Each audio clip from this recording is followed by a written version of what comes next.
are diving. Who comes and stops us in our tracks? Bravely we prove in our striving, trudging together each day. Where there's a will, there's a way. That's better. In fact, I might get that taken care of today. Gotta have the theme song, man. Gotta have the theme song. So, doing some sharing here. This is a shareable one. So, a little bit more awake. Our AC is kicking butt. Butt ox. Recovery. Got a couple more here. People have been asking. So, put this stuff in. Appreciate your patience. We're going to be talking about step 8 today. Before we get started, let's talk about conveniences a little bit. Hi, Ingrid. Multitasking. I'm Dion. Me too. I'm clicking and talking. I guess that's multi enough. I can barely walk and chew gum. So it's funny. I have no coordination, but I have a shit ton of rhythm. I can't walk down a hall without running into something. I can sit down on a drum set and create a beat. So, I think we tend to, because we only know what we know, right?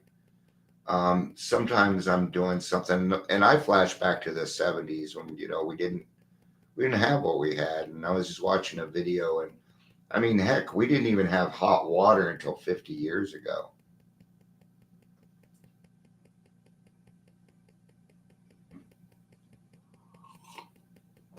Hold on. There's a weird noise going on.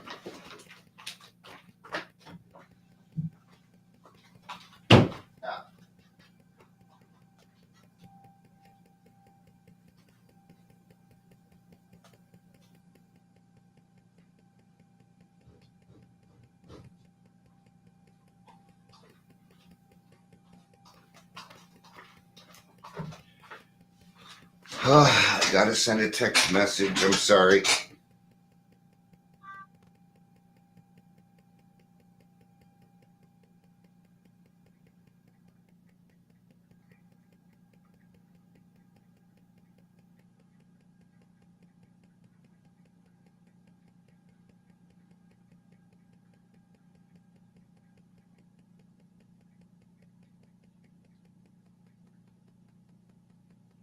All right, it started to go away. Thank you. All right, let's get to introductions. I'm gonna let it sit for a while. It went away.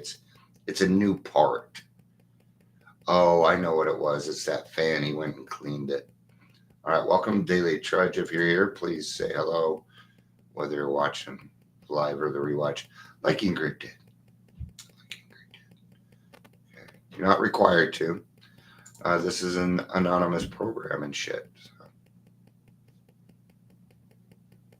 Right. Just doing it again.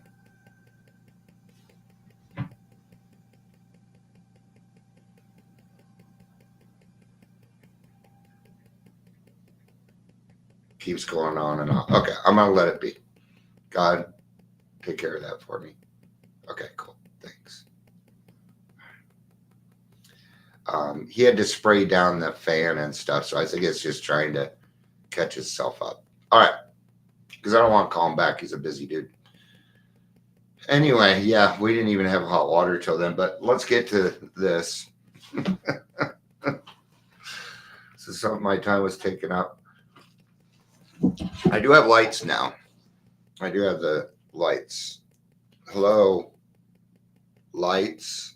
Right, but they're falling down, so I don't know. Okay.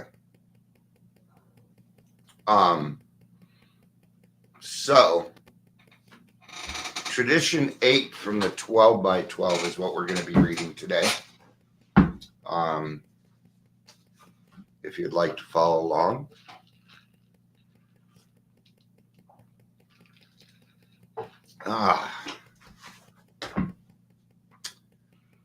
Alcoholics Anonymous should remain forever non-professional, but our service centers may employ special workers. Okay? Now, we are talking about Alcoholics Anonymous itself. The people of Alcoholics Anonymous, well, that may be different. Might be a little different. There are a lot of people in recovery that go on to be professionals. You bet. Okay. The key here, I think, is make sure you're sponsoring before you're sponsors before or sponsees before clients. AA's got to come first. Okay. So those would be my suggestions. If you're going to get into the field, actually, this is true for everybody. This was something I learned a long time ago. In counseling 101, never work harder than the client. Never work harder than the sponsee, or you'll be doing the work for them. And that is a disservice. See, this is cognitive behavioral therapy is about discovering your problems on your own. See, I already know your problem. I can see them. But for me to present them to you, it's not going to work. I need you to see them. Okay. Alcoholics Anonymous will never have a professional class. We have gained some understanding of the ancient words, freely ye have received, freely give. We have discovered that at the point of professionalism, money and spirituality do not mix. Almost no recovery from alcoholism has been brought about by the world's best professionals, whether medical or religious. We do not decree professionalism in other fields, but we accept the sober fact that it does not work for us. Every time we have tried to professionalize our 12th step, the result has been exactly the same. Our single purpose has been defeated. See? Paid 12th stepping. Yeah, it happens. Paid 12th stepping. You. That would be a professional. Hi, Patricia. It's good to see you. Now, let's say I go to work at Detox. I'm no longer a member of Alcoholics Anonymous. That's where it gets hard for me. I'm going to have to follow the rules of that company. Well, they're not going to let me talk about God or a higher power or spirituality. No, that's off limits. Okay? Not allowed to talk about that stuff.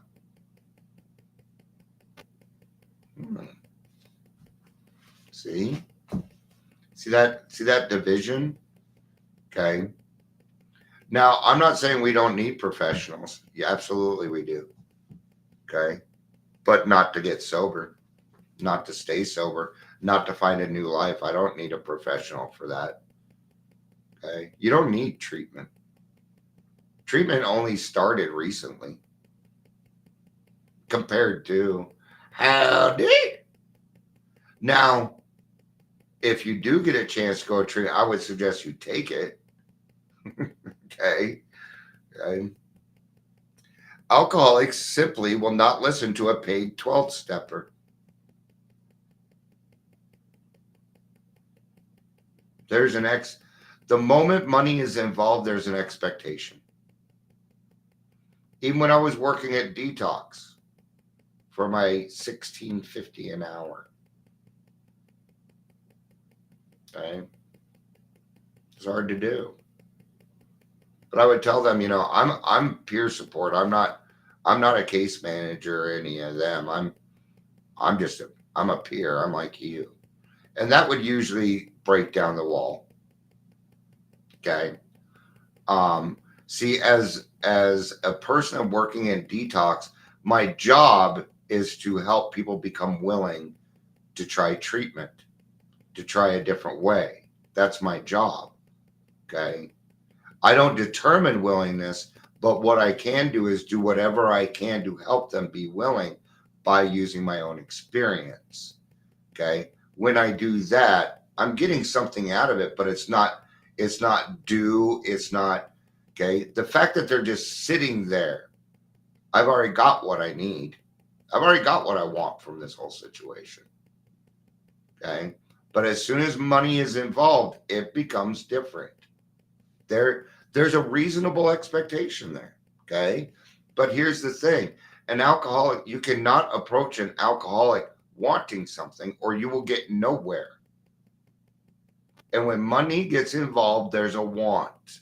I want to pay my rent. I want to pay my bills. That's why I have a job. I want to have health insurance. See, these wants, they will interfere and disrupt with the process of helping another alcoholic if you're not careful. Almost from the beginning, we have been positive that face-to-face work with an alcoholic who suffers could be based only on the desire to help and be helped. When an AA talks for money, whether at a meeting or to a single newcomer, it can have a very bad effect on him too. The money motive compromises him and everything he says or does for his prospect. This has always been so obvious that a very few AAs have ever worked the 12 step for a fee. Hey, Gary,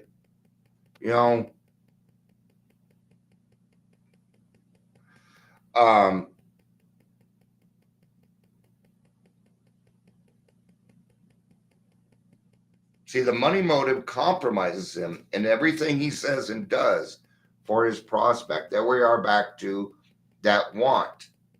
Okay. Then what happens when money is involved is you might think you're a salesperson, but wow, alcoholics can, you got to learn how to be a salesperson. It isn't just, okay. There are certain things to it, huh, Amber? In fact, everybody here is kind of a salesperson. Okay. So what are you going to do as a salesperson? Well, you're going to do everything that you can to make it easier for what we call rebuttals. Rebuttals is just a complaint not to pay. How are they getting around this? Well, we'll use your insurance. You're still getting paid. Okay. Despite this certainty, it is nevertheless true that few subjects have been the cause of more contention with our fellowship than professionalism. Caretakers who swept the floors, cook who fried hamburgers, secretaries and authors writing books, all these have been so hotly assailed because they were, as other critics angrily remarked, making money out of AA, ignoring the fact that these labors were not 12-step jobs at all. Now, me talking, the time that I start this to the time I end is 12-step work. Everything else is because I want to. Okay. But it takes me time to set this whole thing up. I'll just, let's go live. Let's do this. Nope. First thing I got to do is come up with a topic. Okay. After 5.5 years, that starts to get a little difficult. A lot of repeating. So I'll pull out stuff like this so we can talk about it, right? Okay. Just like I told Adams County, and they wrote me back too, and they weren't very nice, which is all right. I kind of expected it. All right. And I told them, I said, I do a lot of this out of the kindness of my heart, but if you want my help from here, you're paying me. And you should see some of the words she used, like honorarium. These are appeasing words, and I don't buy them. Okay. If I ask you something and the first thing you do is compliment me, oh man, you're so full of shit. I don't care about the compliment. I know who I am. You're full of shit. And I'm going to follow my intuition. I'm going to follow your intuition. Do it, do it, do it. Um, Ignoring the fact the critics attacked the AA professionals, these workers of ours, were often doing thankless tasks that no one else could or would do.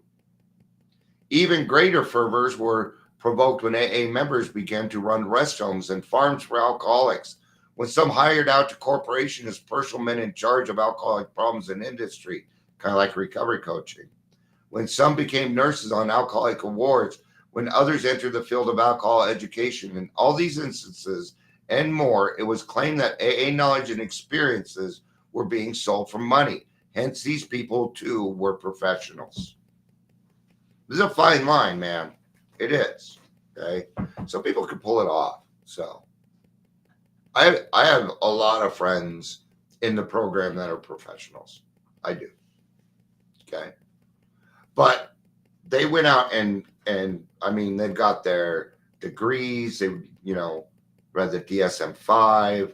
They understand it, and they've educated themselves. Not with 60 hours, try like 200, 300 hours of education, right? Okay. At last, however, a plain cleavage could be seen between professionalism and non-professionalism. When we agreed that the 12th step couldn't be sold for money, we had been wise. But when we declared that our fellowship couldn't hire service workers, nor could any AA member carry our knowledge into other fields, we were taking counsel of fear. Fear which today has been largely dispelled in the light of experience. AA is not the only way, is what we're saying.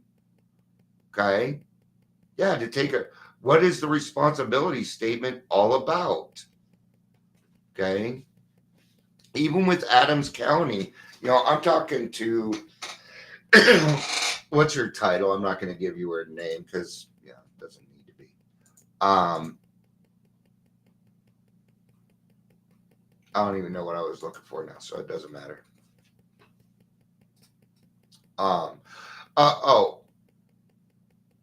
When it comes to addiction and alcoholism, she does not know more than I do.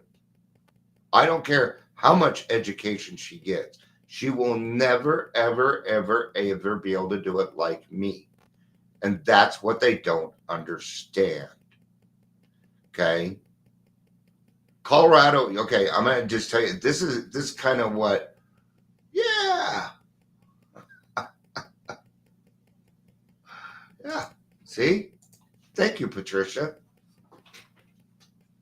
Experience. When it comes to professional, experience doesn't cut it. No. Let's say you had 2 years of sobriety. You want to go work at detox. I kind of want you to at least get 60 hours under your belt, an ethics class, maybe some note taking, 101, things like that. And then we can bring you in. Now we got you, because you have both. If you're going to become professional, you got to have both. Right. Fear which today has been largely dispelled. Well, what are we that's stigma. We work with a lot of stigma. So we're the people that educates, clears the stigma in the professional field. We're the ones that say, yeah, I know your client's telling you that, but they're full of shit. They said they're drinking 2 drinks a day. No, it's 10. Okay. Take what they do and times it by 5, usually. And then you're going to get the true answer. We know this stuff. Okay. Go to a therapist and say, oh, I'm not willing to go to AA. Well, now this therapist is stuck. You and I are not. You and I are not. Oh, you don't have to go to AA. What is it about AA you don't like? Well, I can't get on the God thing. All right. Let's send you to Smart Recovery. What? What's Smart Recovery? Well, it's AA without God. Oh, I don't know if okay. Now what you have is somebody who's not willing. They just don't want to. See? Now I know. You and I would know this. So what do we do at this point? We plant the seed and we move on. We don't take offense. We plant the seed and move on. All right? Another good example. You ever go down to central office?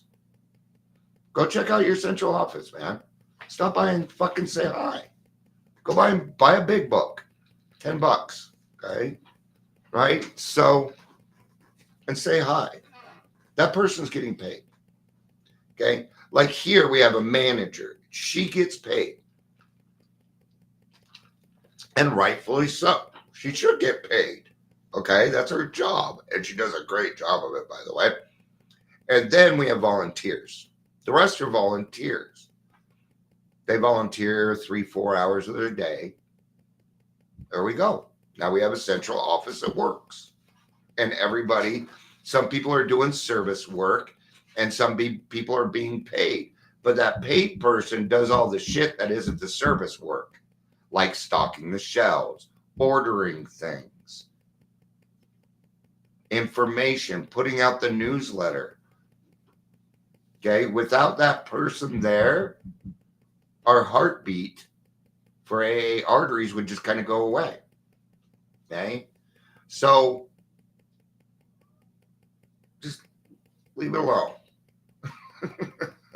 Okay, just go pour the coffee and be happy. Take the case of the club janitor and cook. Okay, here's the thing: there is no cook or janitor of the club anymore. Okay, now I've been trying to do this, but it's just, God's like, Dion, you got other shit to do. He's such a cool looking cat. But like there was one club where the way I paid my dues was by working the counter. And I'd work the counter, introduce people, things like that. But our janitors were actually people that were doing community service. Yeah. Community service people that had DUIs and stuff. Yeah, what a smart way to go, right? Because the club's non-for-profit, so therefore they can sign here. Yeah, and then they accidentally get well. It's awesome. It's awesome. It has to be inhabitable and hospitable. We tried volunteers who were quickly disenchanted with sweeping floors and brewing coffee 7 days a week. They just didn't show up. Oh, I know this one. That's why the club went down to 1 day, man. People just, without other people there, they don't want to be the first one. I get it. I understand. I don't take any offense. I had a lot of people say, oh, I'll be back next week. And I haven't even heard from them. Okay. They probably meant it at the time. I don't know. Even more important, an empty club couldn't answer its telephone. But it was an open invitation to a drunk on a bench who possessed a spare key. So somebody had to look after the place full time. If we hired an alcoholic, he'd receive only what he'd have to do to pay a non-alcoholic for the same job. The job was not to do 12-step work. It was to make 12-step work possible. It was a service position, pure and simple. And there we are. See, part of step or tradition 8 is creating service work. Creating service work is service work. Sometimes they're paid for it. This is what I do. I create service work. It's exactly what the podcast is. It's the main reason I started a meeting for more so that people had more service work. Okay. Did it turn into that? No. It's turning into a very, very family-oriented thing on Thursdays. That's where God wanted it. It still worked, though. Because now we have Al-Anon, and Al-Anon's kicking AA's ass. I'm telling you that. Okay? We're going to have to switch robes. But the cool thing is this. Alateen will be one of the only places around that has Alateen. And if you haven't been there, then you're naive, because Alateen is our prevention program. Alateen is the best prevention program in the world. Very opinion. That's my opinion. I've done a shit ton of prevention. Alateen saved my life. And I know at least one other person here, or at least that has said hi, also. Al-Anon may have saved your life. Okay? So, that's what I love doing. I love creating service work for other people. They don't always bite. Quite often, somebody will come to me, hey, Dion, this is my passion. Okay, let's talk about it. Turns out that's not their passion. They just saw somebody else doing it. It got them excited, but it led them to the road for their real passion. What you think is your passion probably isn't it. See, we got to ask ourselves a couple more questions. Usually it's just because I'm excited because it's new. Okay. Today I had a great fucking conversation with somebody. Okay. Very excited after this phone call. I had to calm down. God, just like with the club, I don't want to make it bigger in my mind. So, one little step at a time. That's it. Okay. To give you an idea, he's a marketer. He's been a good friend of mine for a long time. I've known this guy for a long time. We found a place where we can fit together. Okay.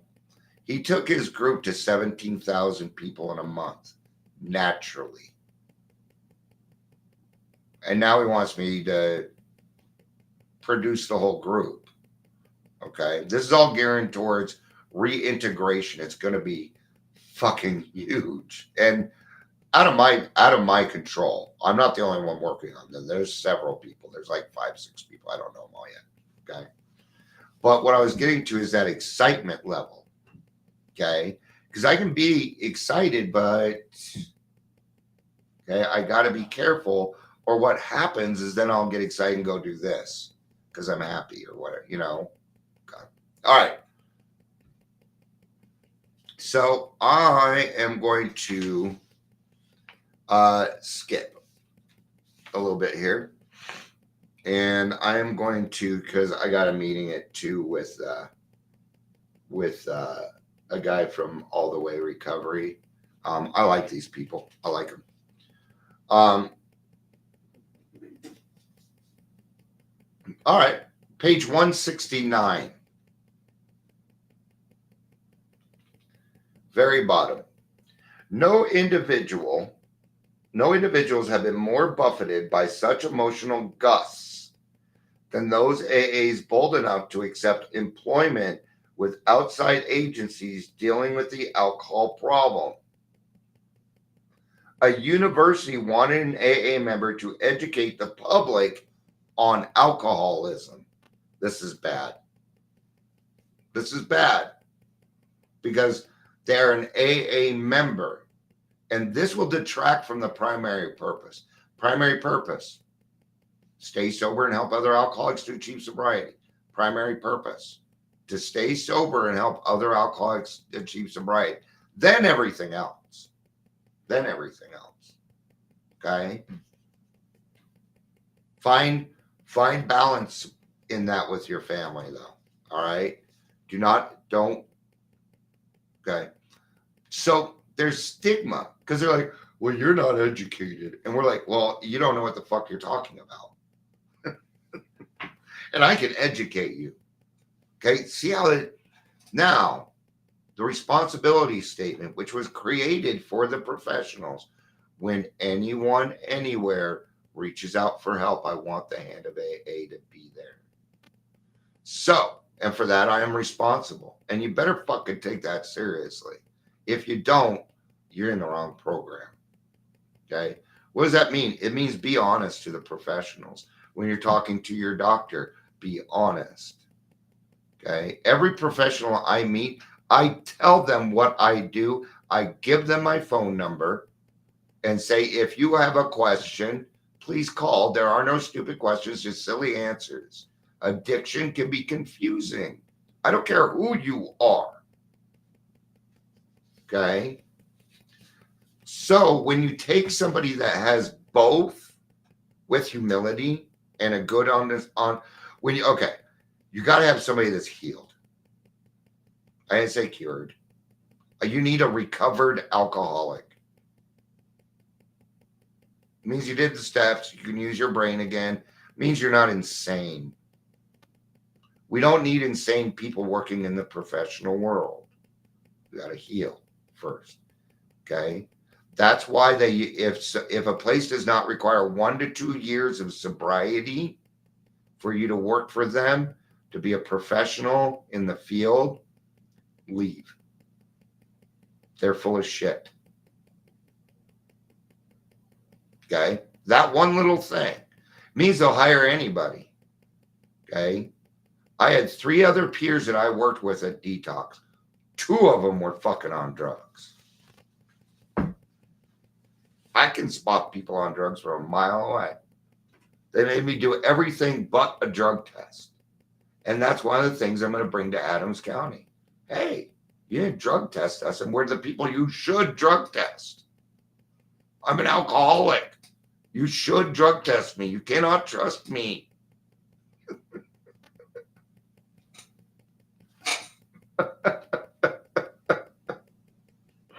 Right? All right.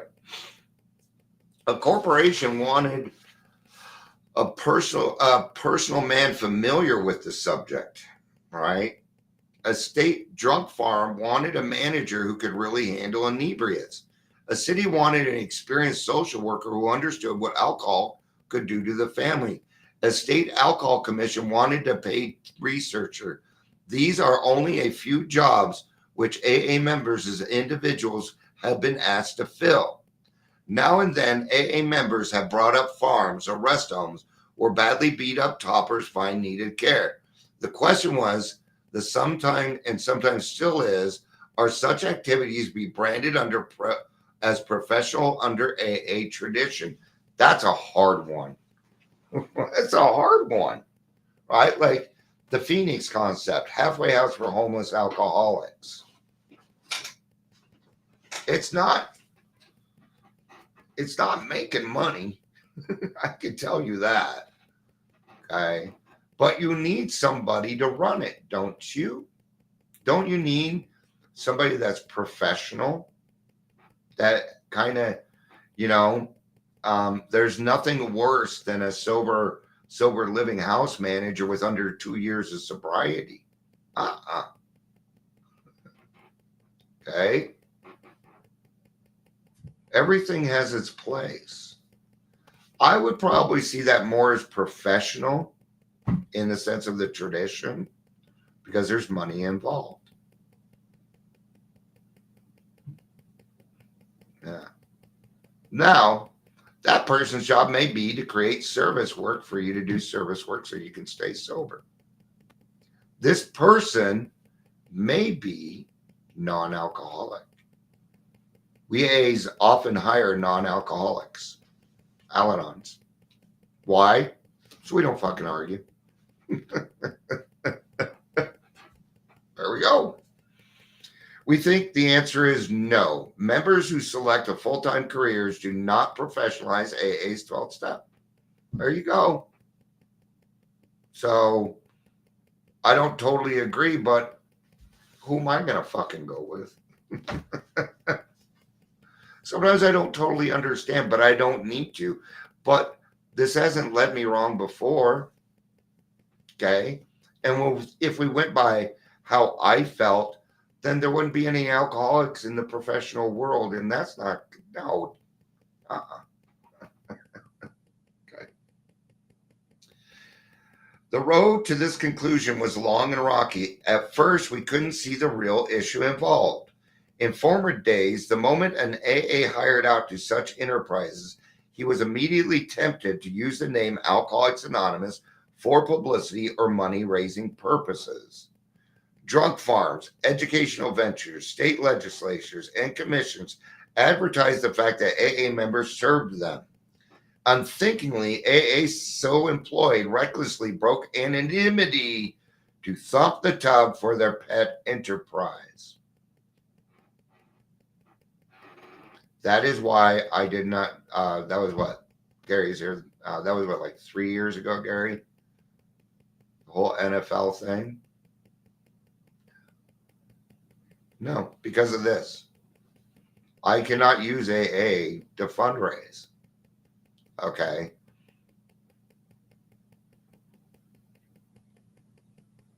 I'm thinking. For this reason, some very good causes and all connected with them suffered unjust criticism from AA groups. More often than not, these onslaughts were sparkled by the cry, professionalism. That guy is making money out of AA. Yet not a single one of them had been hired to do AA's 12-step work. The violation in these instances was not professionalism at all. It was breaking anonymity. AA's sole purpose was being compromised, and the name of Alcoholics Anonymous was being misused. Okay, this is why I get a little uppity when I have people like Rob Lowe and I like Rob Lowe. I think he's hilarious, man. But he's giving out bad information. Jelly Roll, who's still using, you know, and I'm not going to put him down. I think Jelly Roll is awesome. I like his music. He touches a lot of people. Okay, he's a fantastic artist. He needs to shut the fuck up about recovery though, because he doesn't know it. That's the problem. We don't want you to be the face of AA. You're not the face of AA. I'm not the face of AA. No one is. Bill W. was not the face of AA. There is no face of AA. If it's anybody, it's Bob's wife. Nancy, I think her name is. Oh, shit. Okay. It is significant now that almost no AA in our fellowship breaks anonymity at the public level, that nearly all these fears have subsided. We see that we have no right or need to discourage AAs who wish to work as individuals in these wider fields. It would actually be antisocial were we to forbid them. Yeah, and it would go against the program of individuality here. We cannot declare AA such as a closed corporation that we keep our knowledge and experience top secret. If an AA member acting as a citizen can become a better researcher, educator, personal officer, then why not? Everybody gains and we have lost nothing. True, some of the projects to which AAs have attached themselves have been ill-conceived, but that makes not the slightest difference with the principle involved. This is the exciting welter of events which has finally cast up AA's tradition of non-professionalism. Our 12th step is never to be paid for, but those who labor in service for us are worthy of their hire. Awesome, right? And that's why I wrote Adams County. I said, you're going to pay me now. Because I'm not doing that as an AA member. I put a lot of time into my education. Yeah. And just because I didn't go to your school and do it the way you did, doesn't mean that I don't know. Oh, I know. All right. Thank you, everybody, for being here. Give me a prayer. I need the right words. I got a meeting coming up. We're going to try and make this fit. But I need the right words. I need the right words. Thank you. I appreciate it. I love you. Peace out. And have a day. And my thing quit squeaking. I think we're good.